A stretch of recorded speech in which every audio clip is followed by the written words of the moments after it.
In the harsh winter of 1874, hidden among the windswept plains of Wyoming Territory, investigators uncovered a horror that would haunt the American West for generations.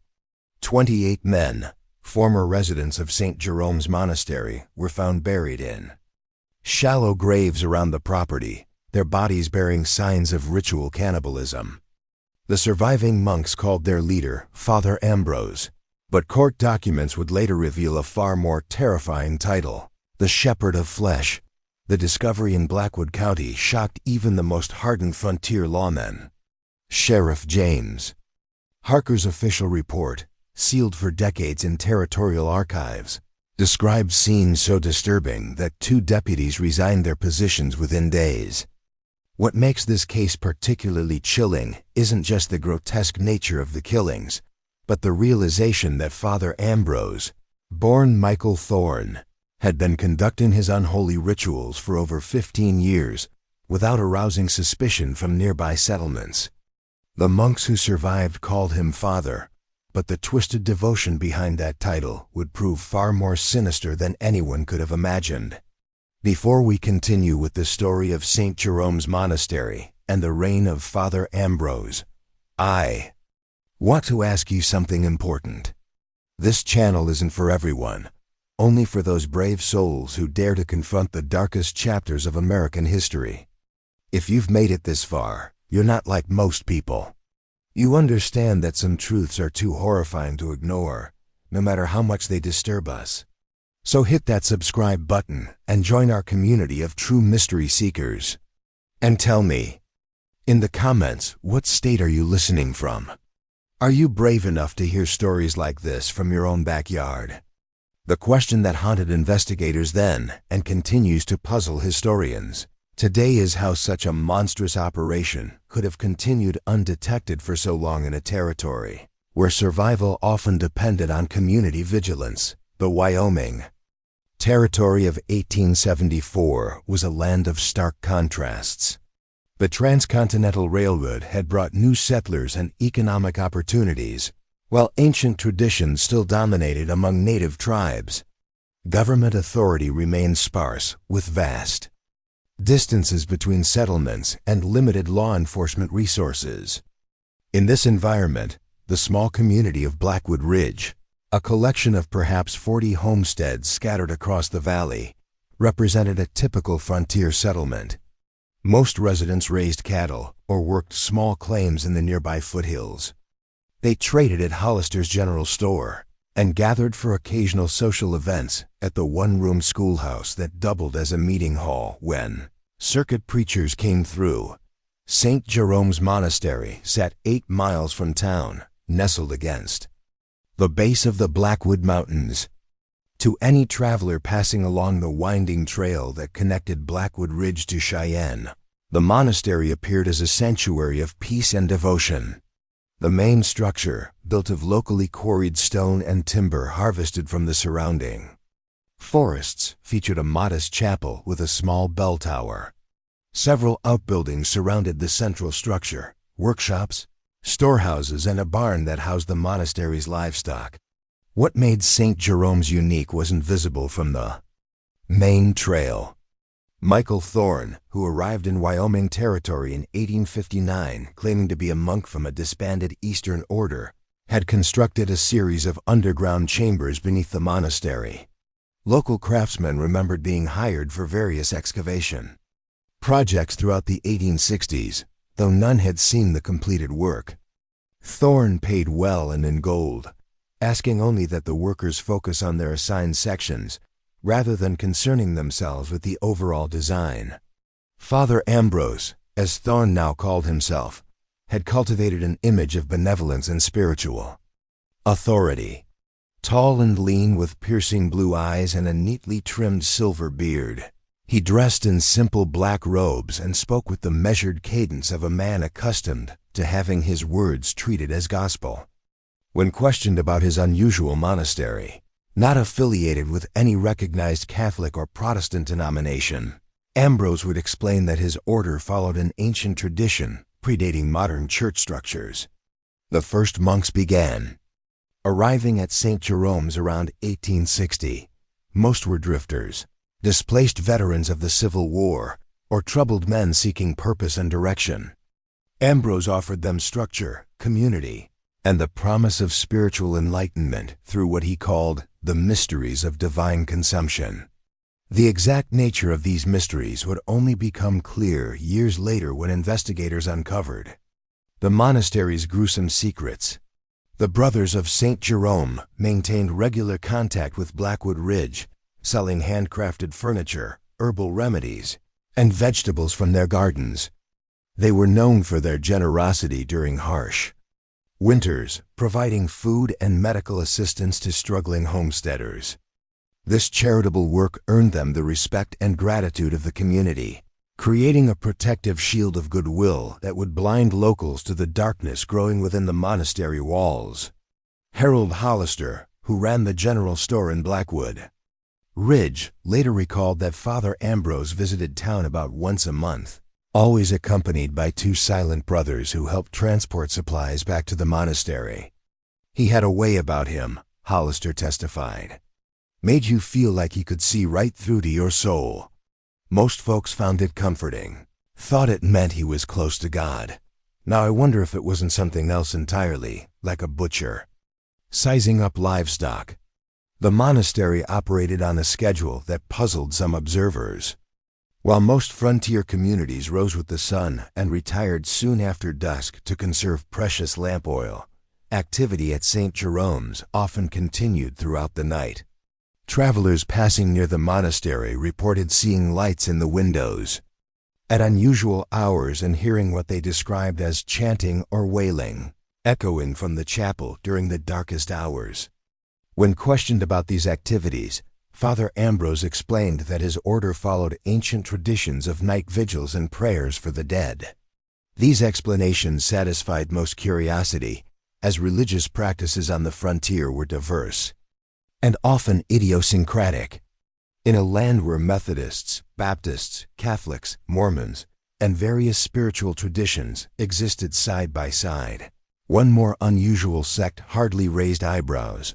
Dr. Emily Winters, the region's only female physician who served Blackwood Ridge and surrounding homesteads, remembered being called to the monastery on several occasions between 1870 and 1873.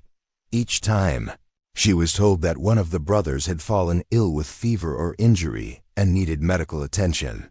However, Dr. Winters was never permitted to examine any patients directly.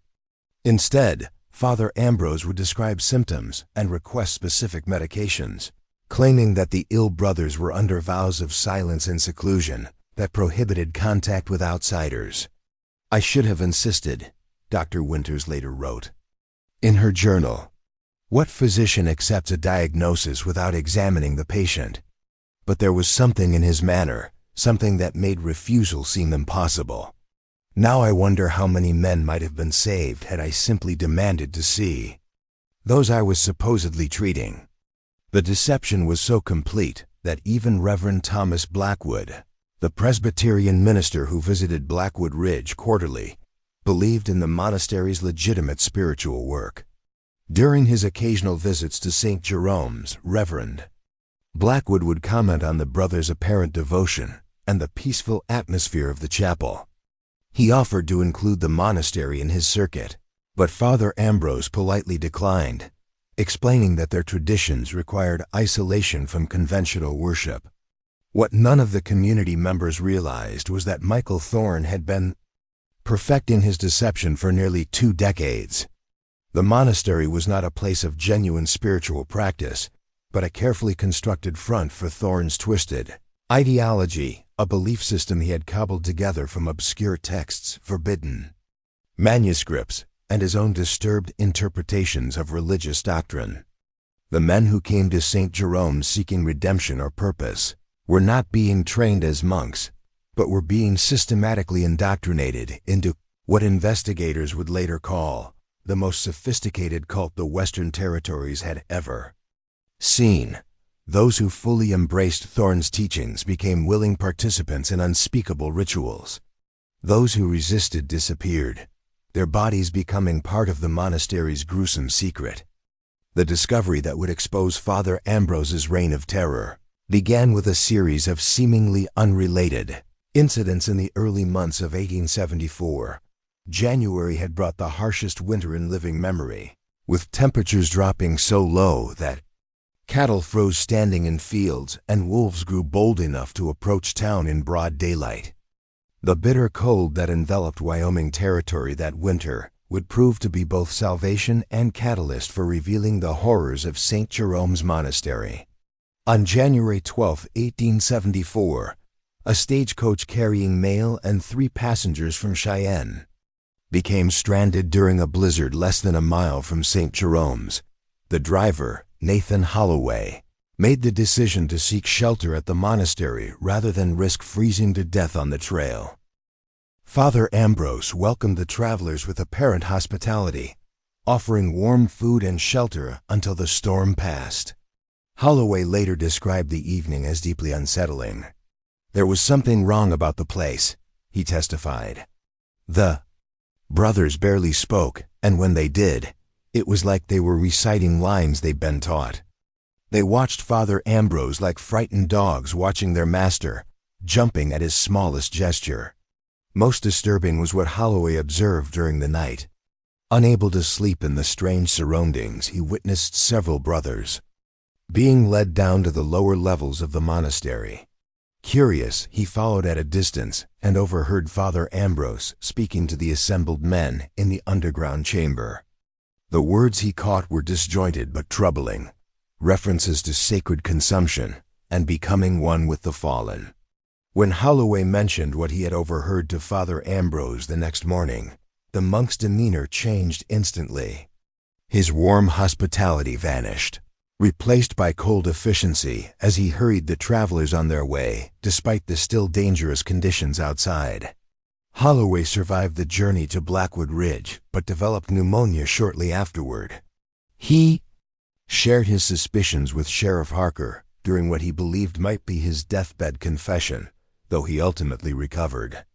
The second incident occurred on February 8th. Thomas Jenkins, a young prospector who had been working a claim in the mountains, stumbled into Blackwood Ridge half-frozen and incoherent. After Dr. Winters treated his frostbite and exposure, Jenkins told a disturbing tale. Lost in the mountains during a sudden storm, he had found shelter in what appeared to be an abandoned trapper's cabin about 3 miles from St. Jerome's. Inside the cabin, Jenkins discovered strange symbols carved into the walls and floor, along with what appeared to be human bones that had been deliberately scored and broken to extract the marrow. Most troubling was a leather-bound book he found beneath a loose floorboard, written in Father Ambrose's distinctive handwriting. The book contained detailed instructions for what it called the preparation of vessels and the sacred feast of transformation. Jenkins, believing he had stumbled upon evidence of some Native American ritual site, brought the book to Sheriff Harker. The sheriff, already troubled by Holloway's account, began to wonder if something sinister might be occurring at the seemingly peaceful monastery. The final incident that precipitated a full investigation came on March 3, 1874.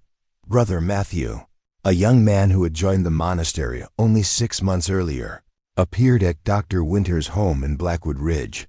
He was emaciated, his body covered with strange ritualistic scars, and clearly terrified. He begged for protection, claiming that Father Ambrose was planning to use him in the final communion during the spring equinox ceremony. Brother Matthew's real name was Peter Collins, a former theology student from Boston who had traveled west seeking spiritual enlightenment. What he found at St. Jerome's had nearly cost him his sanity. Collins described how Father Ambrose had gradually introduced new initiates to increasingly disturbing practices, beginning with extended fasting and self-flagellation before progressing to forced consumption of what Ambrose called sacred meat. Collins had discovered the horrifying truth about this ritual food when he followed one of the senior brothers to a hidden chamber beneath the chapel. There he witnessed the butchering of human remains and the preparation of what Father Ambrose called the Feast of Transformation. Realizing the full horror of what he had joined, Collins escaped during a supply run to Blackwood Ridge, risking death in the still dangerous winter conditions rather than returning to the monastery. Sheriff James Harker, a veteran lawman who had served as territorial marshal before settling in Blackwood County, had heard enough strange reports to warrant investigation. However, he proceeded cautiously, aware that religious practices were protected and that accusations of such extreme nature required substantial evidence. He sent a telegram to the territorial governor requesting additional deputies before taking any official action. While waiting for reinforcements, Harker quietly gathered more information. He interviewed locals who had done business with the monastery, former workers who had helped with construction, and travelers who had encountered Father Ambrose and his brothers. A pattern began to emerge of men who had supposedly joined the order, but were never seen again, of strange sounds and lights at odd hours, and of the brothers' increasingly gaunt and haunted appearances over the past year. Armed with this preliminary evidence and accompanied by 6 deputies provided by the territorial governor, Sheriff Harker rode to St. Jerome's Monastery. On the morning of March 15, 1874, their official purpose was to investigate reports of a missing person, as Peter Collins' family in Boston had filed a formal inquiry after months without correspondence from their son. The reception they received was unnervingly calm. Father Ambrose met them at the chapel door, his manner serene and cooperative.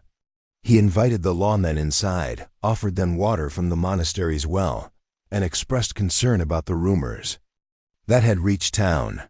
The monastery, he explained, was simply a place of contemplation and prayer. Brothers came and went of their own free will, and any who had left without notifying family had done so as adults with the right to determine their own paths. Everything seemed perfectly reasonable until Deputy Marshal William Foster asked to speak with some of the other brothers. Father Ambrose explained that most were engaged in a period of silent reflection in their cells, but he would gladly show the officers the monastery grounds, while arrangements were made for appropriate interviews. As the tour progressed, Sheriff Harker noticed details that heightened his suspicions. The monastery housed far fewer men than rumors suggested. Only 12 brothers were present, though community reports had placed the number closer to 40.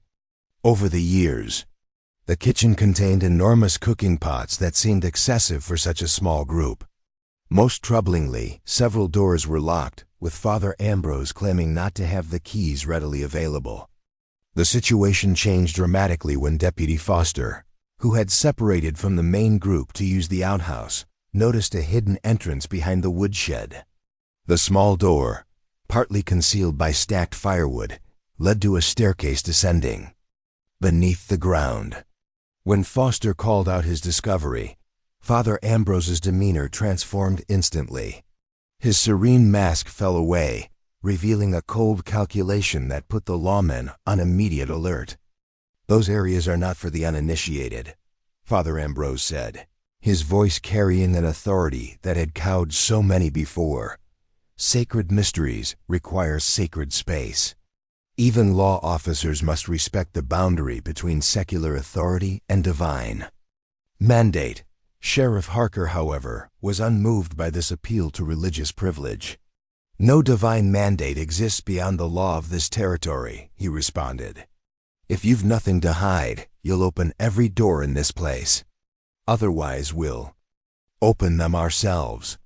What happened next would later be described in multiple contradictory accounts. According to Sheriff Harker's official report, Father Ambrose signaled to his followers, who produced hidden weapons and attacked the lawmen. In the ensuing struggle, 2 deputies were wounded, and Father Ambrose attempted to flee through the hidden passage. The unofficial version, shared by Deputy Foster years later in his private memoirs, suggested that Harker never gave Ambrose a chance to comply, having already decided that whatever lay behind those locked doors warranted immediate action. Regardless of how it began, The conflict ended with Father Ambrose and 3 senior brothers in custody, and the remaining monastery residents confined to the chapel under guard. Sheriff Harker and deputies Foster and Reynolds descended the hidden staircase, lanterns held high as they entered the underground realm that Michael Thorne had spent 15 years creating. The horror they discovered would haunt them for the remainder of their lives. The narrow passage opened into a series of chambers that extended far beyond the monastery's visible footprint. The first room appeared to be a preparation area with tables, knives, and tools arranged with disturbing precision. Dried blood stained the floor despite evidence of regular cleaning. The second chamber contained what Father Ambrose had called in his writings the library of consumption. Shelves lined with journals documented every ritual, every transformation, every victim in meticulous detail. The books contained not just descriptions, but theological justifications, twisted interpretations of religious texts, and hand-drawn anatomical diagrams labeled with ritualistic significance. The third chamber was the worst, what the brothers called the Garden of Renewal. Here, partially consumed human remains were buried in soil-filled troughs, bizarre fungi and plants growing from the decomposing bodies. According to the journals, Father Ambrose believed that consuming flesh that had been transformed by growing through this process would confer special enlightenment. Most horrifying was the main ritual chamber, where a stone altar stood surrounded by 28 niches carved into the walls. Each niche contained a skull, carefully preserved and decorated with symbols. Beneath the altar, a trapdoor led to the final discovery, a pit containing the remaining bones of dozens of victims, picked clean and sorted by type. As the investigation expanded in the days that followed, the full scope of Father Ambrose's operation became clear. For 15 years, he had been luring troubled men to his monastery with promises of spiritual enlightenment. Those who proved susceptible to his manipulation were gradually indoctrinated into his cult. Those who resisted or tried to leave became sacrifices in the ritual he called the Sacred Communion. The methodical nature of the operation was perhaps its most disturbing aspect. Father Ambrose had created detailed protocols for everything, from identifying vulnerable recruits to disposing of remains. The journals revealed that he viewed his work not as murder but as transcendence, believing that by consuming the flesh of the enlightened, his followers could achieve a collective consciousness that transcended individual existence. Sheriff Harker's search of the monastery grounds, guided by information from Peter Collins and the seized journals, led to the discovery of 28 shallow graves in the area Father Ambrose called the Field of Vessels. Exhumation revealed that these graves contained only partial remains, bodies that had been systematically butchered according to ritual specifications, described in excruciating detail in Ambrose's writings. The investigation uncovered evidence that at least 42 men had disappeared into St. Jerome's Monastery over its 15-year existence. Of these, only 14 survived, the 12 found at the monastery during the raid and 2 who had escaped previously, including Peter Collins. The survivors exhibited various degrees of indoctrination and trauma, with some initially defending Father Ambrose and refusing to cooperate with authorities. As news of the discovery spread, the community of Blackwood Ridge reacted with horror and disbelief. Many residents initially refused to accept that the peaceful monks who had provided medicine during illness and food during harsh winters could be responsible for such atrocities. Some suggested that Father Ambrose must have kept his followers ignorant of his true activities or controlled them through some form of hypnosis or drugging. These denials became impossible to maintain as evidence mounted and survivors began to speak. The brothers who had been less thoroughly indoctrinated described how Father Ambrose gradually normalized the unthinkable through a process of incremental exposure to increasingly disturbing practices. What began as conventional religious asceticism, fasting, silence, self-denial, slowly transformed into something monstrous. As the investigation into St. Jerome's Monastery deepened, the territorial authorities were faced with a crime scene unlike any in Wyoming's history. Sheriff Harker's team, now expanded to include federal marshals and a medical examiner from Cheyenne, worked methodically to document every aspect of Father Ambrose's operation. The underground chambers yielded evidence that shocked even the most hardened lawmen. Dr. Leonard Phillips, the territorial medical examiner, established a temporary morgue in the monastery's barn. As he examined the remains recovered from the field of vessels, he made a discovery that added a new dimension of horror to the case. Many of the bones showed signs of having been cooked while the victims were still alive.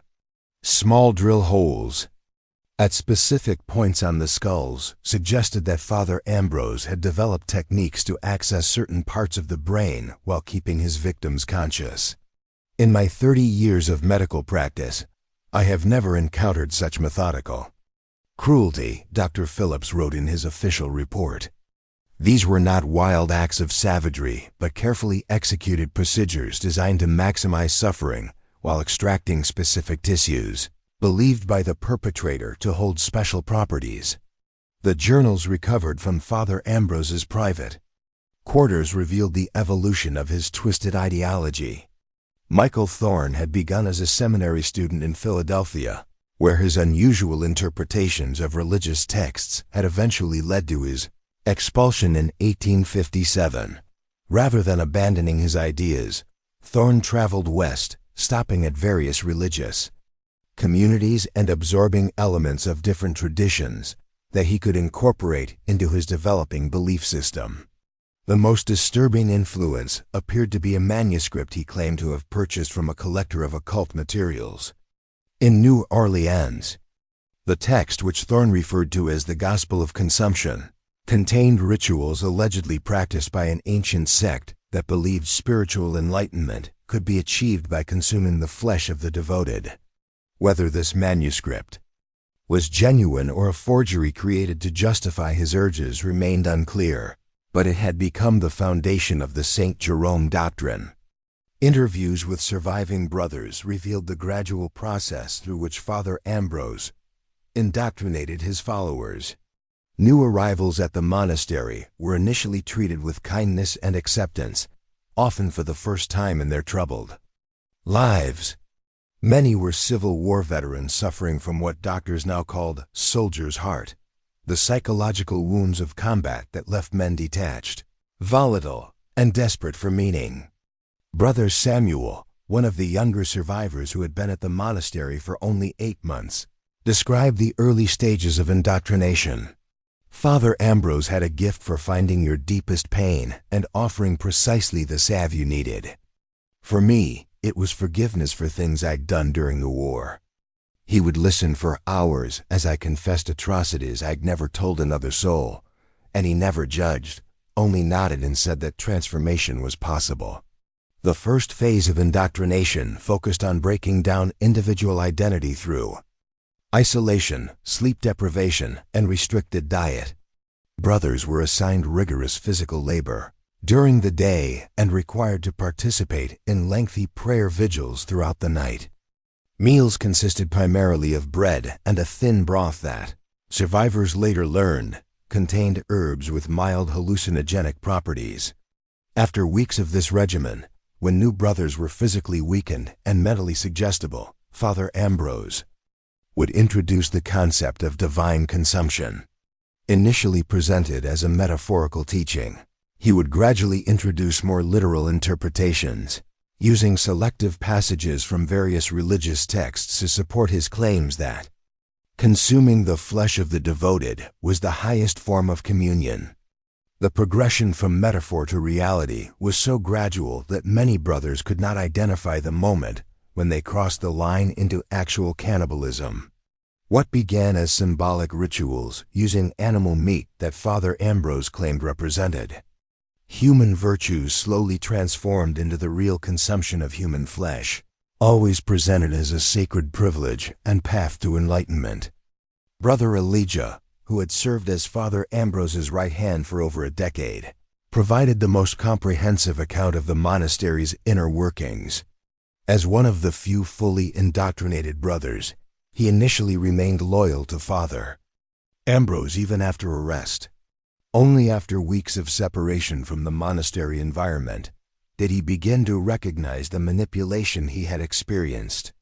Father taught us that conventional morality was a cage that trapped the spirit, Elijah explained during his testimony. He said that revulsion was the soul's growing pain as it expanded beyond human limitations. By conquering that revulsion, by embracing what others feared, we were transcending our base nature and becoming something greater. The physical layout of the monastery had been carefully designed to reinforce this indoctrination. New brothers were housed in cells near the surface, exposed to natural light and normal monastery activities. As they progressed through levels of enlightenment, they were moved to deeper chambers, where their only reference points were other indoctrinated brothers and Father Ambrose himself. The most loyal followers were eventually permitted to participate in what Father Ambrose called the selection, the process of identifying brothers who would become vessels of transformation. These were typically men who had begun to question the teachings or expressed a desire to leave the monastery. Once selected, they would be isolated in the deepest chambers, subjected to rituals designed to prepare their flesh for sacred consumption. Sheriff Harker's investigation revealed that Father Ambrose had been meticulous in maintaining the monastery's respectable facade. The brothers who interacted with the outside world were carefully chosen for their ability to appear normal and were thoroughly trained in what they could and could not say. The monastery's charitable works, providing food and medicine to the community during hard times, were calculated to build goodwill and deflect suspicion. The most disturbing aspect of the case was how Father Ambrose had exploited the isolation and individualism of frontier life. In the vast Wyoming Territory, where settlements were scattered and travel was difficult, people were accustomed to minding their own business.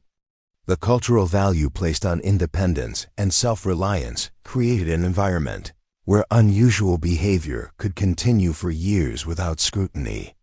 As the investigation expanded, authorities discovered connections between St. Jerome's and other isolated religious communities across the Western Territories.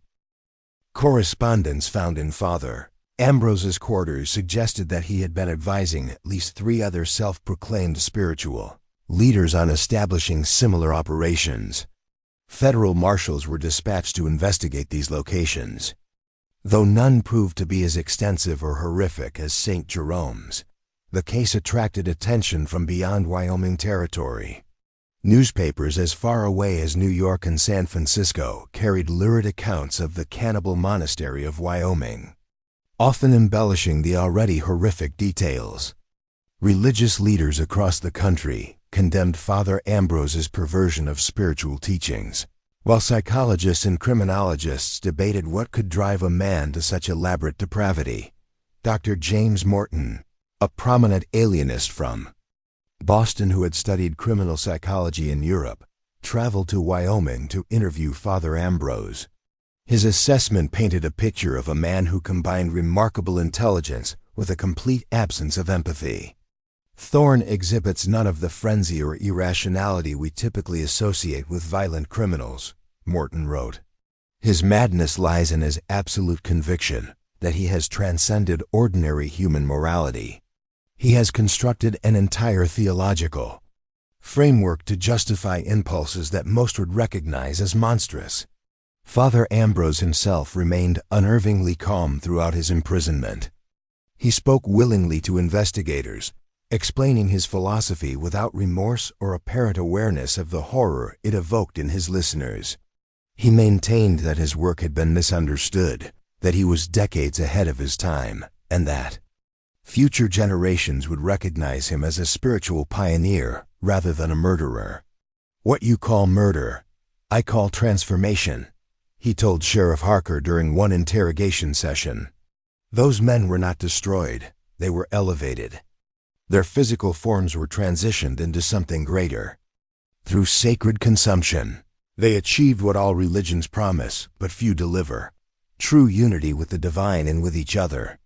The legal proceedings against Father Ambrose and his senior followers presented unprecedented challenges. Wyoming Territory had never dealt with crimes of such magnitude or complexity. The territorial prosecutor, Edwin Blackwood, struggled to categorize offenses that went beyond the imagination of those who had written the legal code. The trial began on June 12, 1874, in Cheyenne, having been moved from Blackwood Ridge, to concerns about local prejudice and the limited facilities of the small settlement. The courthouse was packed daily with spectators, while newspapers published special editions dedicated to testimony and evidence. Father Ambrose, still wearing his clerical garments despite court objections, represented himself with an eloquence that disturbed many observers. The prosecution called 68 witnesses, including surviving brothers, family members of victims, medical experts, and community members who had interacted with the monastery over the years. The defense, such as it was, consisted primarily of Father Ambrose's theological justifications and his insistence that all who had participated in his rituals had done so willingly. The most powerful testimony came from Peter Collins, the young theology student whose escape had initiated the investigation. Collins described his gradual introduction to the monastery's practices and his growing horror as he realized the true nature of Father Ambrose's teachings. He recounted witnessing the preparation of human remains for consumption and the moment he discovered that he himself had been unwittingly participating in cannibalism for months. "The realization doesn't come all at once," Collins testified, his voice steady despite the trauma evident in his eyes. "It's like waking from a dream, but slowly, so slowly that you question which is the dream and which is reality." Father Ambrose was so certain, so convincing in his teachings that even as I began to see the truth, I doubted my own horror rather than his words. The jury deliberated for less than 3 hours before returning guilty verdicts against Father Ambrose and 6 senior brothers on multiple counts of murder, kidnapping, and desecration of human remains. On July 8, 1874, Judge William Harrison sentenced Michael Thorne, known as Father Ambrose, to death by hanging, a sentence to be carried out within 30 days. The execution, conducted on August 5 outside the territorial prison in Laramie, drew a crowd estimated at over 2,000 people. Father Ambrose, given the opportunity for final words, delivered a chilling prophecy: "What you end today will return tomorrow." The hunger for transcendence cannot be extinguished by your laws or your ropes. Others will taste what I have tasted. Others will see what I have seen. This is not an ending but a seeding. The 6 senior brothers received sentences ranging from 20 years to life imprisonment. The remaining survivors, deemed victims rather than perpetrators due to their level of indoctrination, were committed to various asylums and rehabilitation facilities across the country. Few ever fully recovered from their experiences or successfully reintegrated into society. The aftermath of the St. Jerome case extended far beyond the immediate legal proceedings. The monastery itself became an object of macabre fascination, with curiosity seekers traveling miles to view the site before authorities burned the structures to the ground in October 1874. The land was declared territorial property and left to return to wilderness. The local ranchers reported that nothing would grow in the soil where the field of vessels had been located. The case prompted significant changes in how territorial authorities approached isolated religious communities. Governor John Thayer established new regulations requiring regular inspections of any group claiming religious status, particularly those in remote locations. These inspections, while controversial from a constitutional perspective, were deemed necessary to prevent similar horrors from occurring undetected. Dr. Emily Winters, whose interaction with Father Ambrose had unknowingly supported his operation, dedicated herself to studying the psychology of coercion and manipulation. Her subsequent work on what she termed systematic reality distortion became foundational in understanding how ordinary people could be led to participate in extraordinary evil. Her guidelines for identifying potentially dangerous cults were distributed to law enforcement agencies throughout the Western Territories. For the community of Blackwood Ridge, the revelation of what had been happening at St. Jerome's created a profound crisis of conscience. Many residents struggled with guilt over not recognizing the signs or asking more questions about the strange monastery in their midst. The settlement never fully recovered from the association with such infamous events, and by 1880, most families had relocated, leaving Blackwood Ridge to become one of the territory's many ghost towns. Sheriff James Harker continued in law enforcement for only 2 more years before resigning his position. In a letter to his successor, he wrote, "There are images seared into my mind that no man should carry. I entered those chambers believing I understood the depths of human depravity. I left knowing I had only glimpsed its surface. I can no longer look into the eyes of my neighbors without wondering what might lie beneath their civilized veneer." The most significant legacy of the St. Jerome case was its influence on American understanding of how evil could hide behind religious authority. The extensive documentation of Father Ambrose's methods of indoctrination and control became a case study in how charismatic leaders could manipulate vulnerable individuals into participating in unthinkable acts. The journal's psychological evaluations and witness testimonies provided unprecedented insight into the machinery of cult operations. Criminologists and psychologists from across the country studied the case, developing new theories about the nature of criminal persuasion and the psychology of cult membership. The term Ambrosian manipulation entered the professional literature to describe the specific pattern of isolation, sleep deprivation, dietary control, and incremental boundary violations that characterized Father Ambrose's indoctrination techniques. The most haunting questions raised by the case remained unanswered. How had Michael Thorne, once a promising seminary student, transformed into Father Ambrose? What experiences or inherent qualities had set him on such a monstrous path? And perhaps, most disturbingly, how many others like him might be operating in the vast, unmonitored spaces of the American frontier? These questions gained new urgency when investigators discovered connections between Father Ambrose and other charismatic religious leaders across the Western Territories.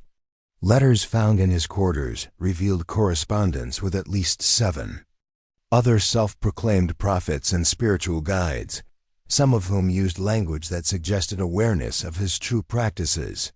Federal marshals investigated each connection, discovering 2 smaller operations in Colorado and Montana that showed signs of following the Ambrosian model. Peter Collins, after testifying at the trial, declined offers to return to his family in Boston.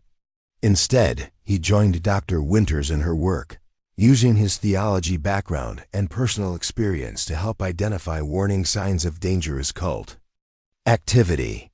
Together, they developed what became known as the Collins-Winters Protocol, a systematic approach to evaluating isolated religious groups for potentially dangerous practices.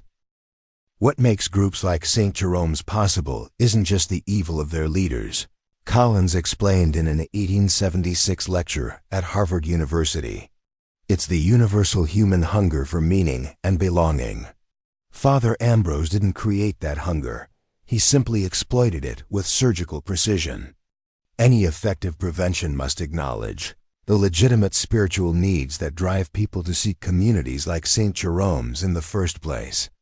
The survivors of St. Jerome's demonstrated the long-term impact of such systematic manipulation. Even years after rescue, many continued to struggle with their experiences.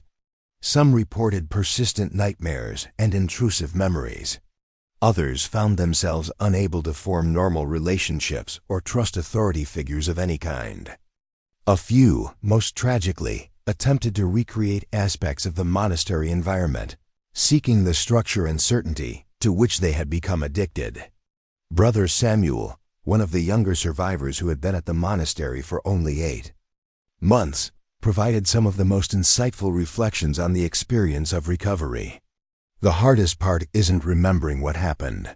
He wrote in a journal published posthumously in 1890, "It's recognizing how completely I surrendered my ability to distinguish right from wrong." Even now, years later, I sometimes catch myself thinking in patterns he taught us. The true horror of Father Ambrose isn't what he did to bodies, but what he did to minds. The St. Jerome case became a watershed moment in the history of American criminal psychology, marking one of the first comprehensive studies of what would later be called coercive control and thought reform. The detailed records kept by Father Ambrose provided unprecedented insight into how ordinary people could be systematically transformed into participants in extraordinary evil. For law enforcement across the expanding American West, the case established new protocols for investigating isolated communities and evaluating reports of unusual religious practices. The balance between respecting religious freedom and preventing exploitation became a central concern for territorial authorities, informing legislation and enforcement practices that would eventually be incorporated into state laws. The site of St. Jerome's Monastery, after the structures were burned, was left to return to wilderness. Local Shoshone people, who had always avoided the area even before the monastery was built, called it the place where the earth remembers evil, and maintained their distance.